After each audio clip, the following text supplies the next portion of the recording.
is to work, and everybody is a jerk because they all hate their lives. Hey everyone, it's Movie Lover 120 here, and I'm going to be doing a back-to-back review series for two movies today, and they're going to be for, of course, well, the Ghost Rider movies. Yeah, it's for those. So, let me just start off this. When Ghost Rider came out, it easily got. They announced that Ghost Rider, the first film, was going to be rated PG-13. Alright guys.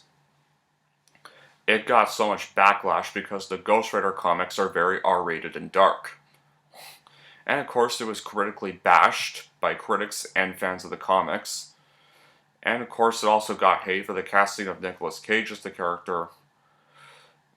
And of course I remember at first seeing it and hating it, much like everybody else, but I later gave it a rewatch, and it's actually not as bad as people call it. It's certainly not a good movie, but I don't think it's that terrible for what it is. I mean, this movie actually does know what it's trying to be. It knows it's a Marvel origin story, and it actually tries to be that, and tries to be something you'd find like a Ghost Rider movie, but that's just my opinion of it. So what is it about? Well, about a stunt motorcyclist named Johnny Blaze who gives up his soul to become a soul at first as a kid in order to save his father, but his father, of course, his father died anyway, and it was all just a trick just to sell his soul to the devil. So once again later, he ends up having to go back on his deal with the devil and become this hellblazing vigilante known as Ghost Rider in order to fight against the power-hungry Blackheart, the son of the devil himself. Now, yeah. The bad things first, well, yeah. The characters, especially Johnny Blaze, and Nick Cage's performance as Johnny Blaze are definitely not good, but when it comes to his performance as the actual Ghost Rider form, it's actually a pretty decent performance. I mean, at least they have a demonic voice for Ghost Rider when he's in Ghost Rider form, and his design, I know people probably hate his design, but he's actually more faithful to his design in this film than his sequel, Spirit of Vengeance, which I'm going to be reviewing today at some point.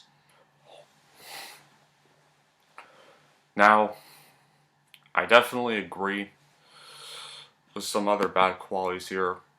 It's way too campy and silly, in stark contrast to its gritty and hellish source material, as Nick Cage doesn't even act like Johnny Blaze most of the time.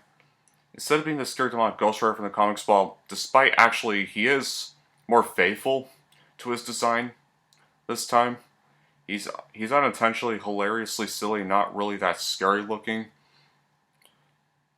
And once again, he does fall to the good old overacting Cage while portraying Ghost Rider. Well, he's a better performance than, well, Wicker Man performance, but still bad performance and a lame acting performance by most of the cast. Well, with the exception of Sam Elliott, of course.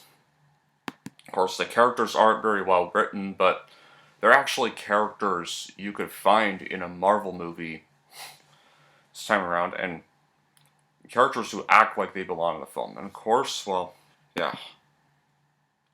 The special effects on Ghost Rider definitely look a little poor, too much CGI. There's awkward transformation scenes with over-the-top music and weird expressions by Cage, which comes off as being unintentionally funny. The film can be overtly ridiculous at times. And there's Blackheart. Blackheart, the film's antagonist, looks literally nothing like his comic book counterpart. And it's just way too foolish. He's basically a human most of the movie, and unlike his comic book counterpart where he's literally this actual demon, he's just this human being most of the film, and yeah, it did not sit well with me. And of course there's the love interest, Roxanne, who isn't even very cool love interest either, and isn't even very well written either, and plus the final fight feels way too cringeworthy, where... So yeah, I get the point. Now, there are still some like redeeming qualities. I mean, here are the redeeming qualities of it. Well, the action scenes of the Ghost Rider aspects are pretty cool. I mean, the design of the Ghost Rider looks great. Yes, he's still better designed than, well, let's say the sequel's design. Some well-done CGI, great soundtracks such as Spider-Man's cover of Ghost Riders in the Sky. Kind of a remarkable acting effort by Nick Cage. He actually looks like he's trying to give a good performance in this one. And, of course, there's another good performance from Peter Fonda's The Devil. Well, no, guys. I think it's not a great movie, guys, but I don't think it's terrible either. Okay, that's a little hard, but I don't think it's that terrible. It's not one of the worst comic book movies ever made. I mean, it's certainly better than the sequel, which I am going to be reviewing, but all in all, guys, how would I rank the first Ghost Rider movie? Well, here's how I would rank. I am going to give Ghost Rider 2007 a 4.5 out of 10. Now, once again, not as bad as everyone says it is. I feel like it just got a little too much hate because of the PG-13 rating and the casting of Nick Cage, but to be fair, this is actually pretty violent for a PG-13 movie. It's not gory, but it's definitely pretty dark. Really dark and pretty violent for a movie that's actually rated PG-13. Well, guys, that'll be it for this review. Thank y'all for watching, and if you like this and want to see more, and don't forget to like and subscribe to Movie Lover 120.